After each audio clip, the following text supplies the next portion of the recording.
الحمد لله نحمده ونستعينه ونستغفره ونعوذ بالله من شرور أنفسنا ومن سيئات أعمالنا.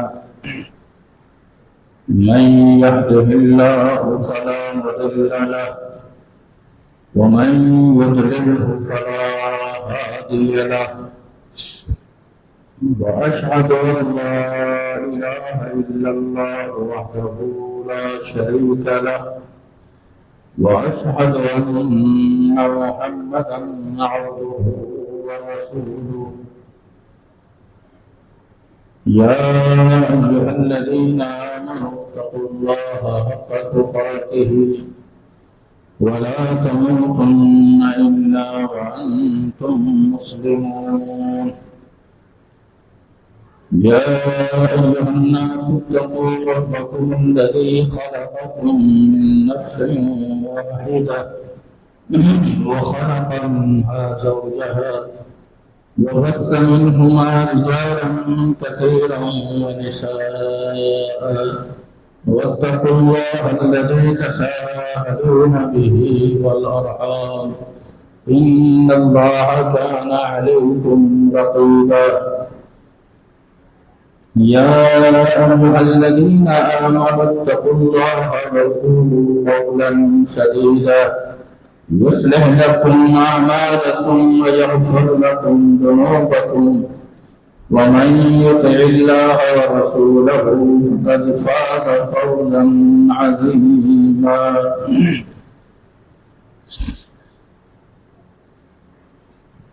أما بعد فإن خير الحديث كتاب الله، وخير الهدي هدي محمد صلى الله عليه وسلم، وشر الأمور محدثاتها وكل محدثة بدعة وكل بدعة ضلالة وكل ضلالة في النار. أما بعد فأعوذ بالله السميع العليم من الشيطان الرجيم. رب اشرح لي صدري ويسر لي أمري واحلل عقدة من لساني يفقهوا قولي. سبحانك لا علم لنا إلا ما علمتنا إنك أنت العليم الحكيم. رب أعوذ بك من همزات الشياطين وأعوذ بك رب أن يحضرون.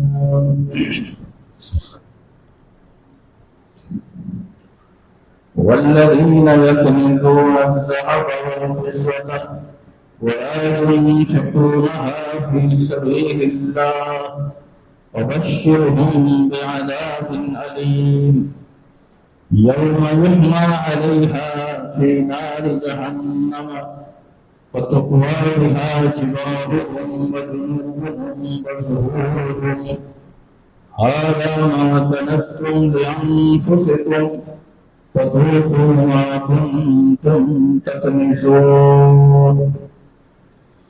وقال الله سبحانه وتعالى في موضع آخر: وأقيموا الصلاة وآتوا الزكاة واركعوا مع الراكعين.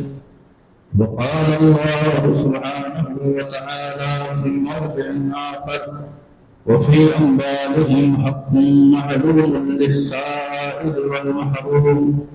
وقال الله سبحانه وتعالى في موضع آخر: وآتوهم من مال الله الذي آتاكم.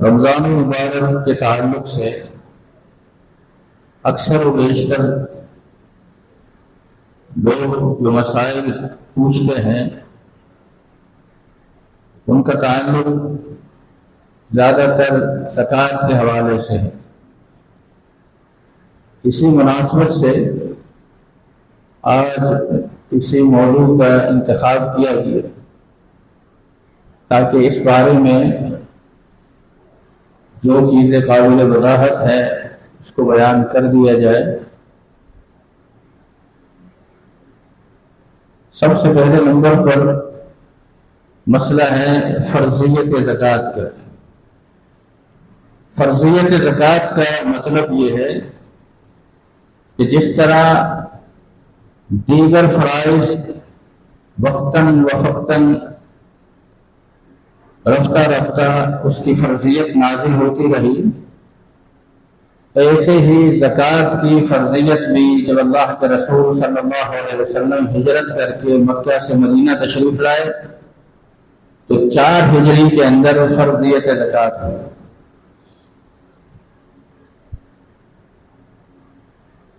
زکوٰۃ کی فرضیت کے لیے شریعت نے ایک نصاب رکھا کہ اگر سونا ہے تو اتنے سونے پر، چاندی ہے تو اتنے چاندی پر، مال مویشی ہے تو اس پر اس کا ایک نصاب بتایا،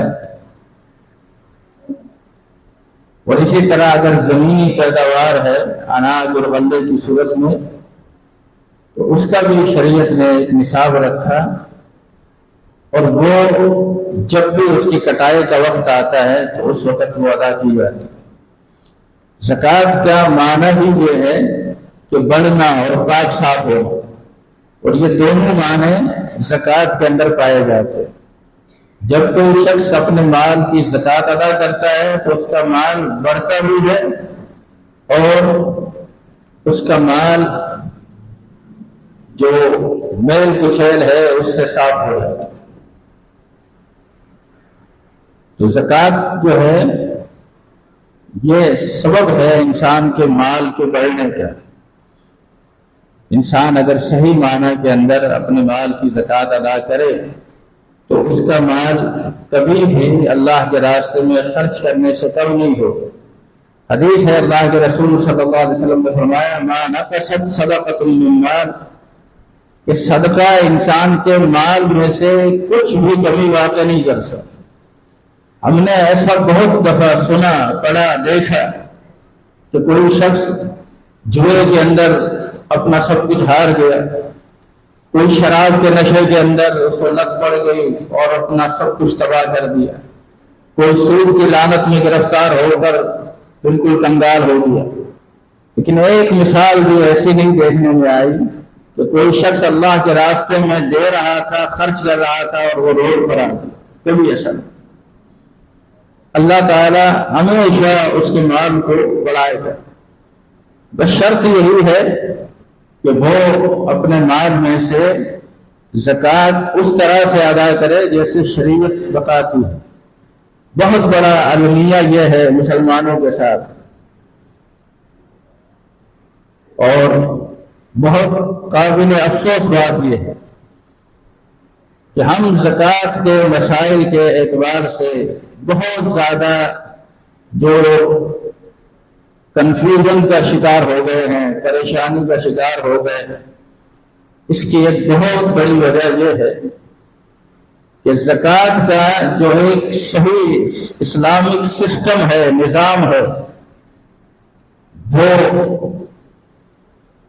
جو ہے آج دنیا کے اندر موجود نہیں ہے۔ اگر دنیا کے اندر صحیح معنی کے اندر اسلامی نظام زکوٰۃ کو نافذ کیا جائے، صحیح معنی کے اندر، اور ظاہر ہے یہ کام جو ہے ایک صحیح حکومت جو دینی اعتبار سے دینی خطوط پر قائم ہو وہ یہ کام کر سکتے، تو پھر بہت سے مسائل لوگوں کے حل ہو سکتے، حتیٰ کہ یہ جو ہم کئی دفعہ سنتے ہیں کہ ملک اتنے قرضوں میں گرفتار ہے اور اتنے قرضے پہ قرضے چل رہے ہیں، اگر صحیح معنی کے اندر یہ نظام زکوٰۃ قائم کر دیا جائے تو ملک کا قرض بھی دور ہو سکتا۔ پھر اس کے لیے بہت سے راہیں ہموار ہو جاتی ہیں کہ وہ پھر کہاں کہاں خرچ کیا جائے، کیسے کیسے خرچ کیا جائے۔ یہ ایک بہت بڑا مسلمانوں کے ساتھ المیہ رہا۔ جب خلافت کا بالکل خاتمہ کر دیا گیا، اس کے بعد پھر ہر شخص نے اپنے طور پر زکوٰۃ کے مال کو جیسے چاہا لوگوں نے وصول کرنا شروع کیا اور جیسے چاہا لوگوں نے اس کو دینا شروع کیا۔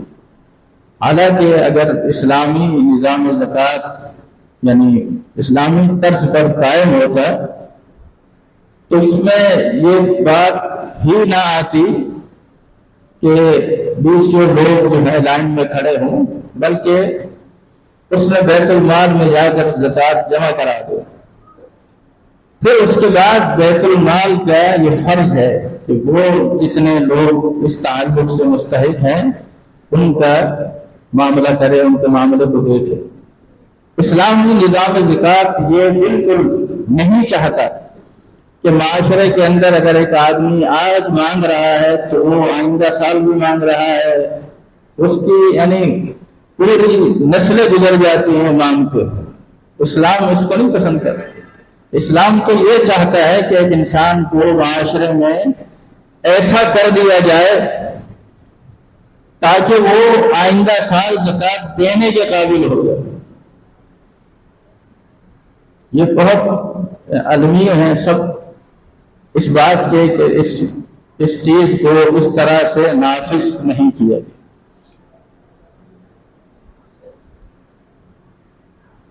تو اللہ رب العزت نے اس تعلق سے ارشاد فرمایا کہ والذین یکنزون الذھب والفضہ، جو لوگ سونے اور چاندی کو کنز کر کے خزانہ کر کے جمع کرتے ہیں، ولا ينفقونها فی سبیل اللہ، اور اس میں سے اللہ کے راستے میں خرچ نہیں کرتے، فبشرهم بعذاب علیم، اور پیغمبر آپ ان کو عذاب علیم کی بشارت دے دیں۔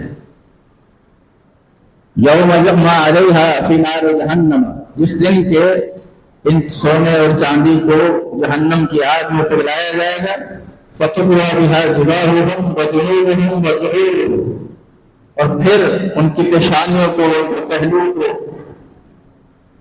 اور ان کی پیٹھوں کو داغا جائے گا، اور ان سے کہا جائے گا هَذَا مَا كَنَزْتُمْ، یہ وہ تمہارا خزانہ ہے، فَذُوقُوا مَا كُنتُمْ تَكْنِزُونَ، آج اس کا مزہ چکھو۔ تو یہ جس مال کی تم اتنی حفاظت کر رہے تھے، جس مال کے پیچھے تم نے اپنی کوئی معاملات نہیں دیکھے کہ بس کسی طرح سے بھی مال آنا چاہیے، یعنی حدیث میں اس طرح بھی الفاظ ہیں کہ سیاتی علی الناس زمان، لوگوں پر ایسا زمانہ بھی آئے گا کہ لا یبالی المرء، آدمی اس بات کی پرواہ نہیں کرے گا کہ اس کے پاس جو مال آ رہا ہے وہ حلال ذرائع سے آ رہا ہے یا حرام ذرائع سے آ رہا ہے، بس وہ یہ چاہے گا کہ کسی طرح رقم آنی چاہیے، پیسے آنے۔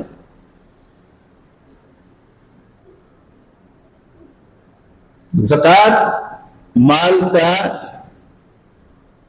پر جو اللہ تعالیٰ نے مقرر کی یہ فرض ہے، اور اس کی فرضیت کے ترک پر ابو بکر صدیق رضی اللہ تعالیٰ عنہ نے تو جب آپ کو پتہ چلا کہ کچھ لوگ زکوٰۃ دینے سے انکار کرتے ہیں، ابھی آپ کی خلافت نو مولود تھی، ابھی نئی قائم نہیں تھی، اور جب آپ کو یہ پتہ چلا کہ کچھ لوگ زکوٰۃ سے تعارض کر رہے ہیں، زکوٰۃ دینے میں یہ کہہ رہے ہیں کہ بس زکوٰۃ نبی لے سکتا تھا، اب نبی نہیں رہا، لہذا زکوٰۃ نہیں، ہم نہیں دیں گے، تو آپ نے فرمایا کہ لو منعونی وقالا، اگر وہ زکوٰۃ کے اندر تھوڑا سا مال بھی روک لیں گے، حتیٰ کہ ایک رسی بھی روک لیں گے، تو لجاہدتہم، میں ان کے ساتھ جہاد کروں گا۔ جناب عمر رضی اللہ تعالیٰ عنہ نے کہا کہ آپ ایک قوم سے کیسے قتال کریں گے جبکہ وہ شہادتین کا اقرار کرتے ہیں، نماز پڑھتے ہیں؟ فرمایا کہ ہاں، شہادتین کا اقرار کرنا، نماز پڑھنا، زکوٰۃ دینا، یہ سارے جو معاملات ہیں، جو فرائض ہیں، اگر ان کے حقوق کا پاسداری نہ کی جائے تو پھر ظاہر ہے انسان دائرہ اسلام سے نکل جائے۔ بلکہ علماء نے اس مقام پر یہ لکھا ہے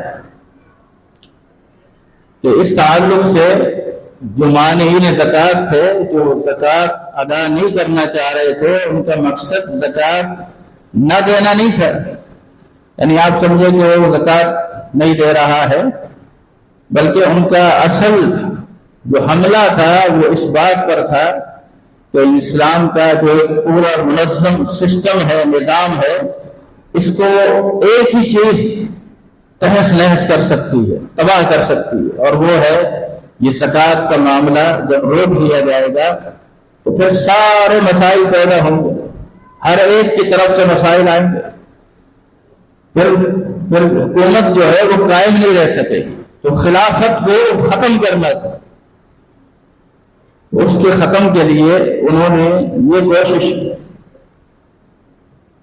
اور آپ نے بر وقت ایکشن لیا۔ اس لیے یہ کہا جاتا ہے کہ امت پر دو لوگوں کا بہت بڑا احسان ہے، ایک ابو بکر صدیق رضی اللہ تعالی عنہ کا زکوٰۃ کے مسئلے پر ایکشن لینا، اور دوسرا امام احمد رحمہ اللہ، جنہوں نے اپنے وقت کے اندر جو فتنہ خلق قرآن جب آیا، کچھ لوگوں نے کہا کہ قرآن مخلوق ہے، تو اس پر آپ کمر بستہ ہوئے، کئی بادشاہوں کا دور جیل میں گزارا، لیکن آپ اپنے موقف سے پیچھے نہ ہٹے۔ بالآخر ایسا وقت بھی آیا کہ جتنے آپ کے مخالفین تھے ان سب کو پسپائی ہوئی اور اللہ تعالیٰ نے آپ کو سرخرو کی۔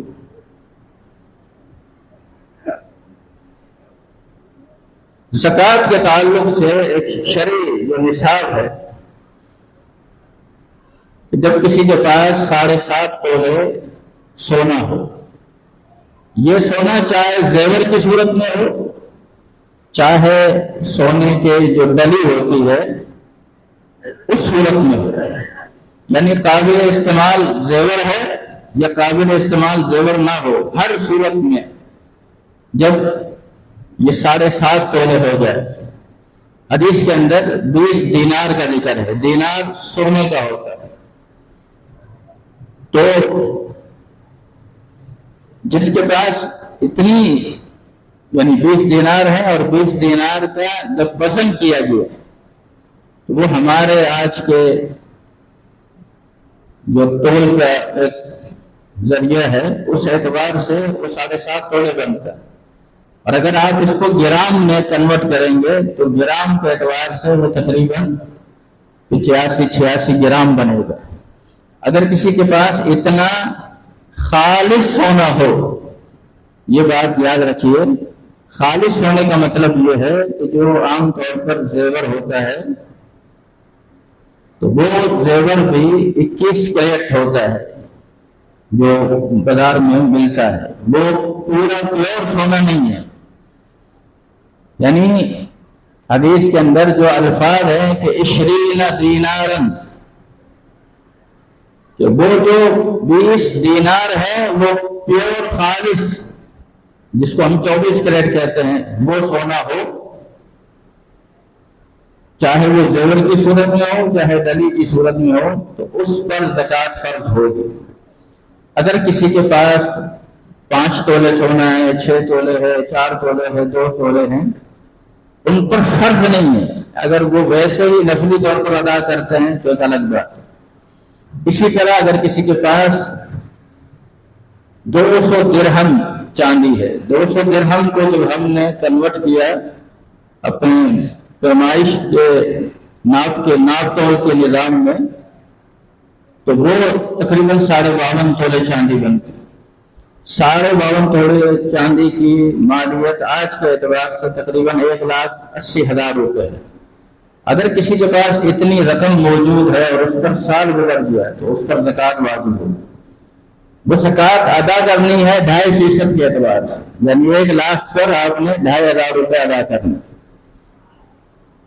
یہ تو سونے اور چاندی کا عام سا معاملہ ہے یا رقم کے اعتبار سے۔ اب اگر کسی شخص کا کوئی پلاٹ ہے اور وہ پلاٹ انسان اس لیے لیتا ہے کہ میں مستقبل میں جب اچھے پیسے ملیں گے تو بیچوں گا، تو اگر تجارتی نقطہ نگاہ سے جو پلاٹ لیا گیا ہے اس کی ہر سال زکوٰۃ ادا کرنی چاہیے، اس کی مالیت کو سامنے رکھتے ہوئے کہ اس وقت کرنٹ مالیت کیا ہے۔ اس کی مالیت زیادہ بھی ہو سکتی ہے، بعض دفعہ ڈاؤن بھی ہو جاتی ہے۔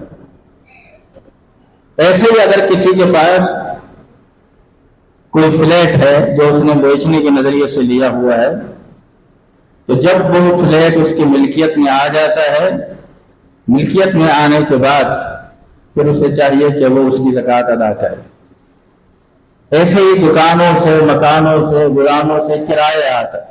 اگر یہ کرایہ آپ کے پاس آتا ہے اور سیف ہوتا ہے، جمع ہوتا ہے، تو پھر آپ نے اگر وہ نصاب کو پہنچ جاتا ہے تو زکوٰۃ ادا کرنی ہے۔ اگر کرایہ آتا ہے اور خرچ ہو جاتا ہے، یعنی بہت سے لوگ خود بھی کرائے میں رہ رہے ہوتے ہیں اور اپنا مکان بھی کرائے پر دیا ہوتا ہے، تو اپنا مکان جو کرائے پر دیا اس کا جو کرایہ آتا ہے وہ جس میں خود کرائے پہ رہ رہے اس میں ادا کر دیتے ہیں۔ تو اس صورت میں اس پوزیشن میں اس پر زکوٰۃ نہیں۔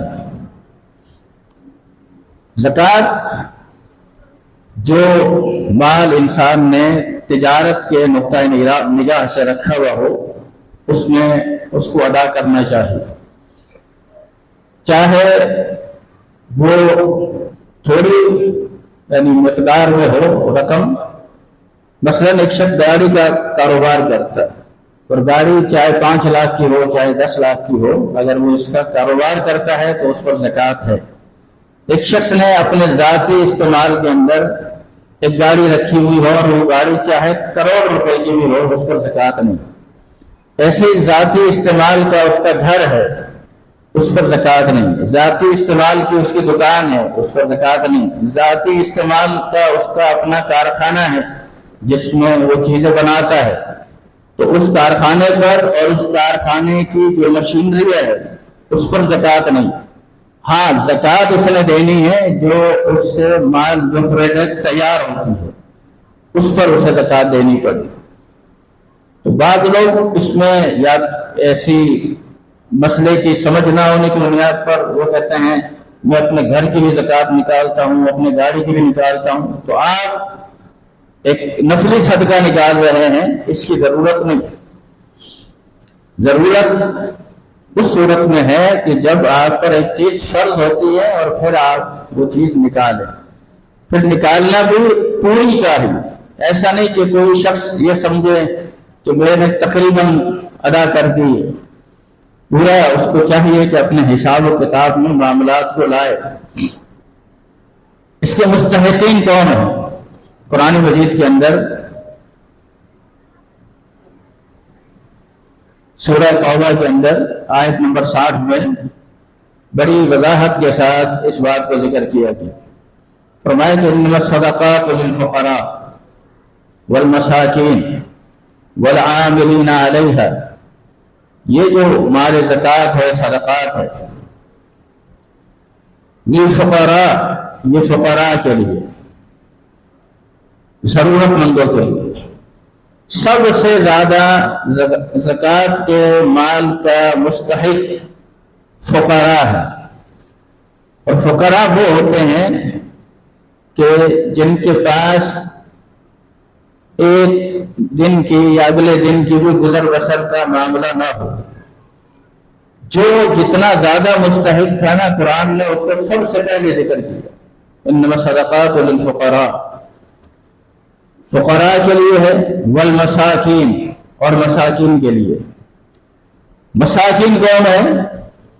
مساکین جو ہیں وہ ہیں کہ جن کے پاس کچھ نہ کچھ گزر بسر کے لیے ہے. یعنی ایسا ہوتا ہے کہ ان کے پاس ایک نارمل لائف کے اعتبار سے جو ضروری اخراجات ہیں وہ بھی پورے نہیں ہوتے. وہ کام کاج بھی کر رہا ہے، کوشش بھی کر رہا ہے، لیکن پھر بھی اس کا پورا نہیں ہوتا. تو پھر ایسی صورتحال میں، اور بلکہ مہینے کا آخر آ جائے تو اسے قرض لینا پڑتا ہے، اس کے بچے زیادہ ہیں، اس کے اخراجات زیادہ ہیں، اور آمدن کے ذرائع کم ہیں. ایک محدود تنخواہ ہے یا ایک محدود سی آمدن ہے. تو پھر ایسی صورت کے اندر وہ زکوٰۃ کا مستحق ہے. یعنی قرآن مجید کے اندر اللہ کے نبی سے کہا گیا کہ تعرفہم بسیماہم، پیغمبر آپ ان کی علامات سے اس کو پہچانیے. یحسبہم الجاہل اغنیاء من التعفف، جاہل آدمی یہ سمجھتا ہے کہ یہ آدمی سوال نہیں کر رہا نا تو یہ ٹھیک ہے، اچھے حالت میں، اگر اس کو ضرورت ہوتی تو یہ مانگ کر. یعنی اس سے یہ پتہ چلتا ہے کہ آپ کسی کی سفید پوشی کو چیلنج نہ کریں.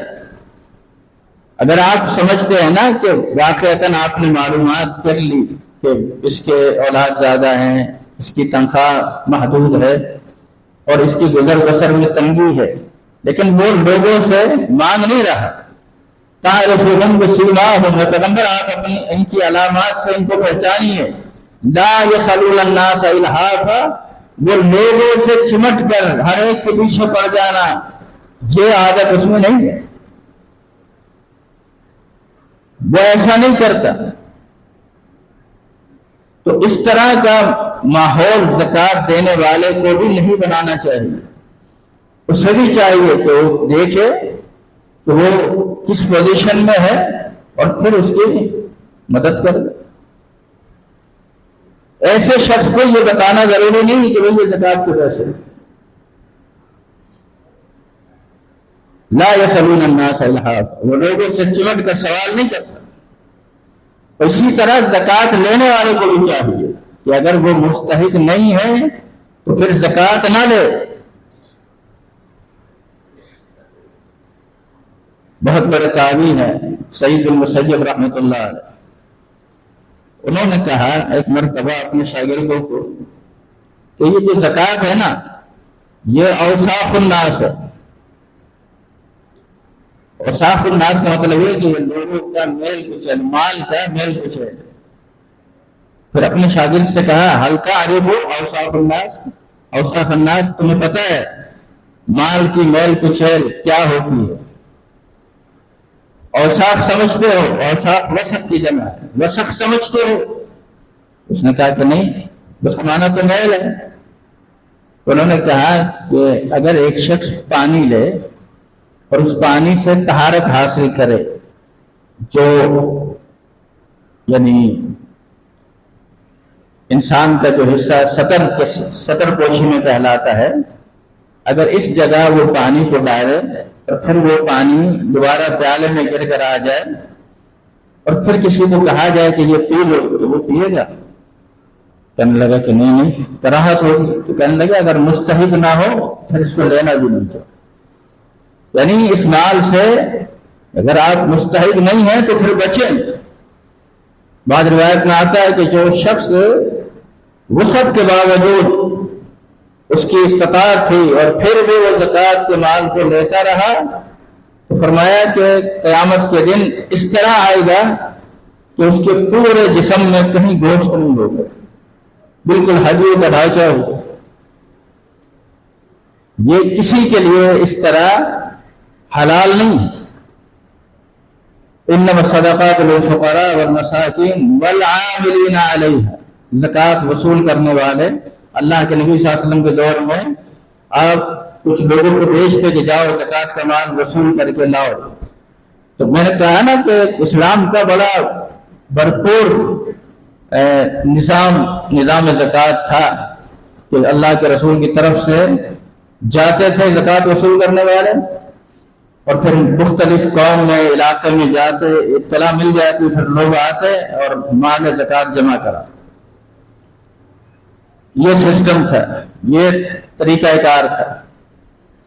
اور پھر آپ ان کو بھیجتے تو ان کو سمجھاتے کہ لوگوں کے پاس جب جاؤ زکوٰۃ کا مال وصول کرو تو ان کا جو اعلیٰ مال ہو وہ نہ لینا، اور جو بالکل گھٹیا ہو وہ بھی نہیں لینا، جو درمیانہ مال ہو اس میں سے زکوٰۃ لے، تاکہ اعلیٰ مال جو ہے ظاہر قیمتی چیز ہے، اس کے ریوڑ کے اندر وہ نہ لو، وہ اس نے بڑی مہنگی قیمت میں بیچنا. اور ایسا بھی نہ ہو کہ وہ کہے کہ یہ ایسا لنگڑا لولا ہے یہ لے جاؤ، بلکہ درمیانے مال میں سے فرمایا کہ لیا جائے زکوٰۃ. جتنی بنتی ہے اتنی ہی لی جائے. جناب عمر رضی اللہ تعالیٰ عنہ کہتے ہیں میں بھی ایک دفعہ گیا زکوٰۃ کا مال وصول کرنے. زکوٰۃ کا مال وصول کر کے جب میں آیا تو میں نے سارا حساب اللہ کے رسول کے سامنے دے دیا. آپ نے اس میں سے مجھے کچھ رقم دی. میں نے کہا میں نے اس کے لیے کام نہیں کیا، آپ یہ کسی مستحق کو دیتے ہیں.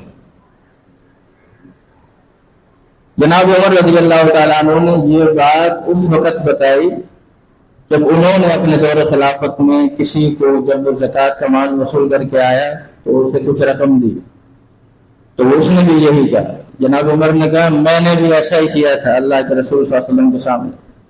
تو اللہ کے رسول صلی اللہ علیہ وسلم نے فرمایا کہ اگر جب تم اس مال میں سے یہ تم محنت کر کے آئے ہو، بھلے تم نے اس کا تقاضا نہیں کیا لیکن اگر تمہیں دیا جائے تو پھر رکھ لو. تمہیں اگر نہیں رکھنا ہے، تم نے آگے صدقہ کرنا ہے، تم آگے صدقہ کرو. لیکن اگر تمہاری پوزیشن کو سامنے رکھتے ہوئے تمہیں نہ دیا جائے تو پھر تمہیں مطالبے کا حق نہیں. والعاملین علیہا والمؤلفۃ قلوبہم. تعریف قلبی کے لیے ایک شخص کو یہ دیکھا جا رہا ہے کہ غیر مسلم ہے لیکن اسلام کی طرف رغبت رکھتا ہے، یا ابھی اسلام کی طرف آنا چاہ رہا ہے، اس کے لیے مسائل ہیں، رکاوٹیں ہیں، تو پھر ایسے شخص کو مال زکوٰۃ میں سے دیا جا سکتا ہے تاکہ وہ اسلام میں آ جائے. یا اسلام میں آیا ہے لیکن ابھی ڈاما ڈول ہے تو پھر ایسے شخص کی اس میں مدد کر کے تاکہ وہ اسلام پر پختہ ہو جائے. وہ پھر رقاب غلام آزاد کرنے میں زکوٰۃ کا مال صرف ہو سکتا ہے. والغارمین، ایسا شخص جو بیچارہ بہت اچھا تھا، کھاتا پیتا تھا لیکن اب اس پر کوئی بڑی چٹی پڑ گئی، خود مقروض ہو گیا، تو اس کی مال زکوٰۃ میں سے مدد کی جا سکتی. وفی سبیل اللہ، اور فی سبیل اللہ، یہ جو فی سبیل اللہ کی مد ہے اس میں اس بات کی گنجائش ہے کہ اس کو وسیع کیا جا سکتا ہے.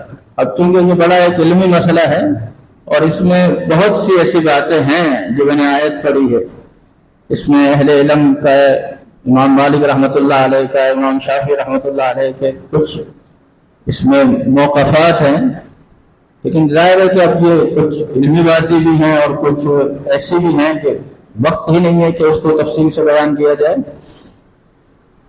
تو فی سبیل اللہ کی مد ایسی ہے کہ جس کے اندر وسعت آ سکتی ہے، اس کو پھیلایا جا سکتا ہے. وہ اپنے سبیل اور مسافر ہے، اسے اگرچہ وہ آدمی امیر کبیر بھی ہو لیکن دوران سفر اس کے پاس کچھ نہیں ہے تو اسے دیا جا سکتا ہے. فی سبیل اللہ کی مد کو کچھ لوگوں نے خاص کیا کہ یہ صرف جہاد فی سبیل اللہ کے لیے ہے، یا مجاہد کو مطلب دینے کے لیے، یا اس کے آلات حرب و ضرب جو اسلحہ وغیرہ ہے اس کے لیے. لیکن میں نے بتایا کہ اس کے اندر اہل علم نے بہت سی آیات اور احادیث کو سامنے رکھتے ہوئے اس کے اندر وسعت آ سکتی ہے حالات کے اعتبار سے.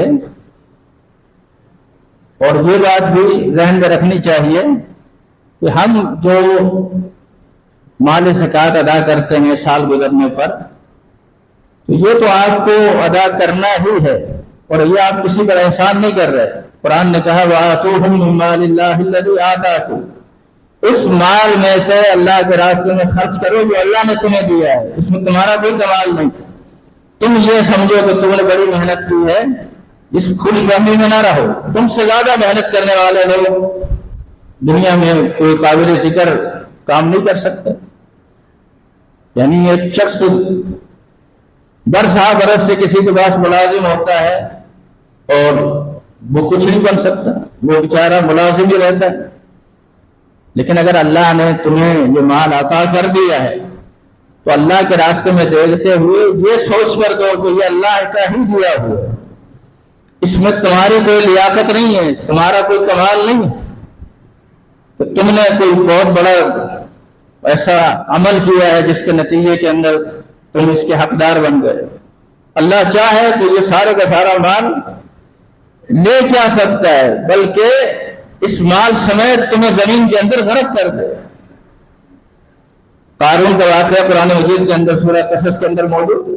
ان قارون کان من قوم موسیٰ فبغى علیہ وآتیناہ من الکنوز ما ان مفاتحہ لتنوء بالعصبہ اولي القوة اذ قال له قومه لا تفرح ان اللہ لا يحب الفرحين۔ قارون اپنے وقت کا بڑا مالدار آدمی تھا، بلکہ موسیٰ علیہ السلام کی بعض روایات کی وجہ سے اس کی کوئی رشتہ داری بھی تھی۔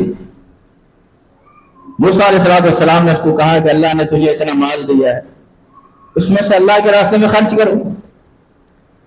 کہنے لگا یہ مال جو ہے یہ میں نے اپنی لیاقت اور سمجھ بوجھ سے کمایا ہے، ایسے کوئی تھوڑی۔ لوگ بھی اس کو دیکھ کر رشک کرتے تھے۔ قرآن میں اسی سورہ قصص کے اندر موجود ہے کہ جب وہ اپنے لاؤ لشکر کے ساتھ نکلا، قال الذین یریدون الحیاۃ الدنیا، جو دنیا کی زندگی کو پسند کرتے تھے، انہوں نے کہا یا لیت لنا مثل ما اوتی قارون۔ آدمی تو قارون ہے، دیکھو یہ کتنا پیسہ ہے اس کے پاس، اس کے خزانے کی چابیاں ایک بہت بڑے ریوڑ پر لاد دی جاتی، چابیوں کا یہ حال ہے، خزانہ کتنا ہوگا۔ لیکن جن کے پاس دین تھا، ایمان تھا، علم تھا، وقال الذین اوتوا العلم، جن کو اللہ نے علم دیا، انہوں نے کہا ویلکم ثواب اللہ خیر لمن آمن وعمل صالحا، کہ جو اللہ نے تمہیں آخرت میں نوازنا ہے اس کے مقابلے میں یہ قارون کے مال کی کیا حیثیت، کچھ بھی نہیں۔ کہتے ہیں ابھی یہ گفتگو ہوئی تھی، قرآن کا جو انداز ہے بیان کا، اس میں یہ پتہ چل رہا ہے کہ ابھی یہ گفتگو ہوئی کہ اللہ تعالیٰ فرماتے ہیں فَخَسَفْنَا بِهِ وَبِدَارِهِ الْأَرْضِ، ہم نے اسے ان کی تمام چیزوں کے ساتھ زمین میں دھسا دیا، اور آپ فرماتے ہیں کہ قیامت تک دھستا چلا جائے۔ کہاں گئی وہ حقر، وہ ٹھاٹ، وہ باغ، یہ میرا ہے، یہ میرا ہے۔ فرمایا کہ آدم کا بیٹا یہ کہتا رہا مالی مالی، یہ میرا مال ہے، یہ میرا مال ہے، یہ میرا ہے، یہ میرا ہے۔ وَإِنَّ مَالَهُ مِن مَالِهِ ثَلَاث، اس کے مال میں سے اس کا حقیقی مال 3 چیزیں ہیں۔ وہ 3 باتیں کیا ہیں؟ ما اکل فافنا، جو کھایا اور فنا ہو گیا، ختم ہو گیا، دوسرے راستے سے نکال دیا، یا او لبس فابلا، جو پہنا اور بوسیدہ کر دیا، یہ اس کا مال۔ او اعطا، یا اس نے اللہ کے راستے میں خرچ کیا، فقتنا، اور وہ آخرت کے لیے ذخیرہ ہو گیا، فإنه ذاهب، وہ تو دنیا سے جانے والا ہے، وتاركه للناس، باقی جو بچا ہے جس کو یہ کہہ رہا ہے یہ میرا ہے، یہ میرا ہے، یہ میرا ہے، یہ سب ورثاء کا ہے، اس کا مال نہیں۔ ام المؤمنین عائشہ رضی اللہ تعالی عنہا نے ایک موقع پر جب اللہ کے نبی نے پوچھا قربانی کا گوشت تقسیم کیا، تقسیم کے بعد آپ نے کہا عائشہ کیا باقی بچا؟ کہ اللہ کے رسول ایک دستی بچ گئی ہے، باقی سب تقسیم ہوگی۔ تو آپ نے فرمایا یوں نہ کہو، یوں کہو کہ سارا جمع ہو گیا ہے، ایک دستی جمع نہیں ہوئی، یہ کھائیں گے ختم ہو جائے۔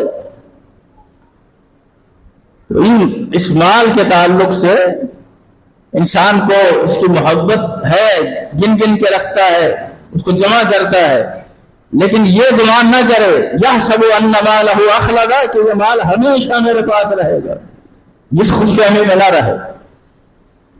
یہ مال اللہ کی طرف سے ایک آزمائش ہے، انما اموالکم واولادکم فتنہ، یہ مال اور یہ اولاد تمہارے لیے بہت بڑی آزمائش ہے۔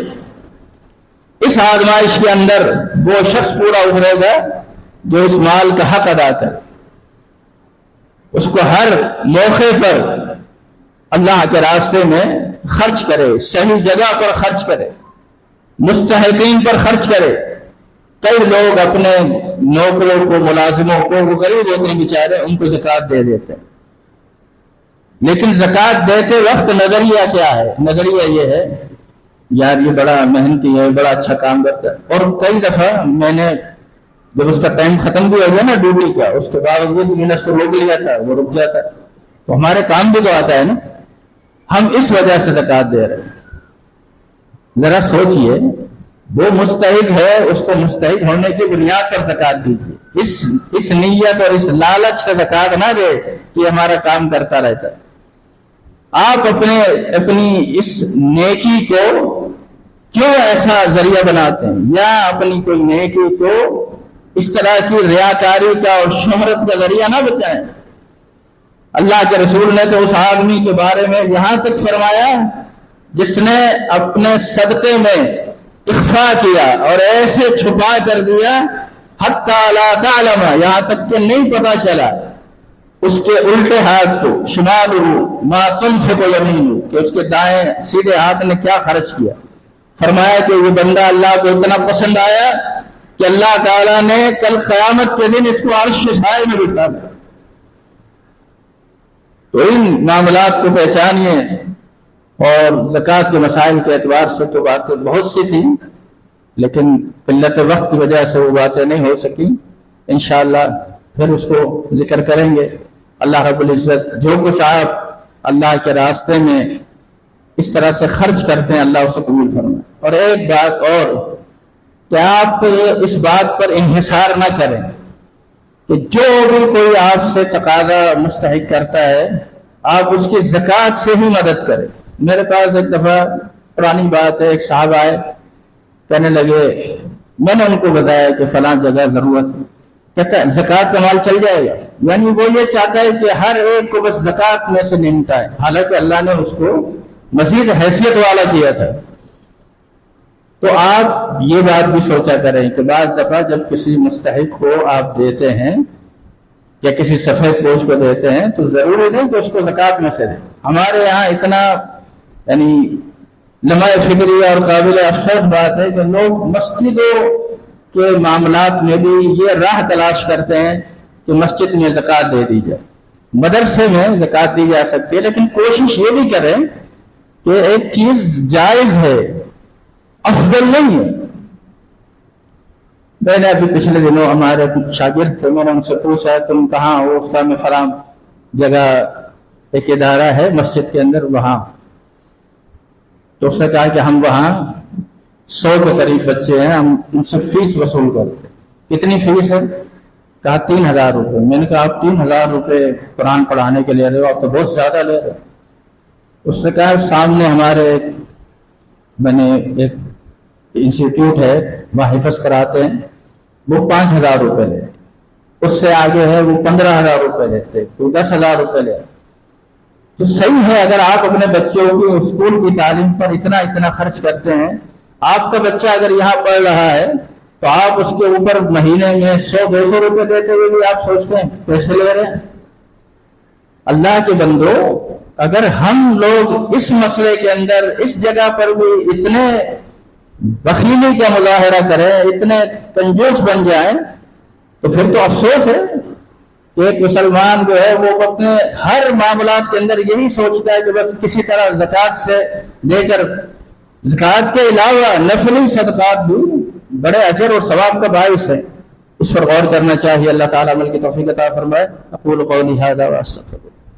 نحمده ونستعينه ونستغفره ونعوذ بالله من شرور أنفسنا ومن سيئات أعمالنا، من يهده الله فلا مضل له ومن يضلله فلا هادي له، وأشهد أن لا إله إلا الله وحده لا شريك له، وأشهد أن محمدا عبده ورسوله، أما بعد فإن خير الحديث كتاب الله، وخير الهدي هدي محمد صلى الله عليه وسلم، وشر الأمور محدثاتها وكل محدثة بدعة وكل بدعة ضلالة وكل ضلالة في النار. اللهم صل على محمد وعلى آل محمد كما صليت على إبراهيم وعلى آل إبراهيم إنك حميد مجيد. اللهم بارك على محمد وعلى آل محمد كما باركت على إبراهيم وعلى آل إبراهيم إنك حميد مجيد. اللهم إنا نسألك العفو والعافية في الدنيا والآخرة. اللهم إنا نسألك الهدى والتقى والعفاف والغنى. اللهم أحسن عاقبتنا في الأمور كلها وأجرنا من خزي الدنيا وعذاب الآخرة. تمام بیماروں کے لیے دعا کرے اللہ تعالیٰ انہیں شفا کاملہ نصیب فرمائے. جو پریشان حال ہے اللہ تمام کی پریشانیوں کو دور فرمائے. ہمارے بہت سے جماعتی ساتھی ہیں، اقبال بھائی ہیں، میرے جو بڑے بھائی ہیں، ان کی اہلیہ کافی عرصے سے بیمار ہیں. اس طرح اور بہت سے ساتھی دوست احباب، چھوٹے بھائی ہیں عبدالواحد، اس کی بھی کچھ طبیعت ایسی ہے. تمام کے لیے دعا کریں اللہ تعالیٰ ان کو شفا کاملہ نصیب فرمائے. اللہم اشف مرضانا ومرضى المسلمین یا قاضی الحاجات اقض حاجاتنا وحاجات المسلمین.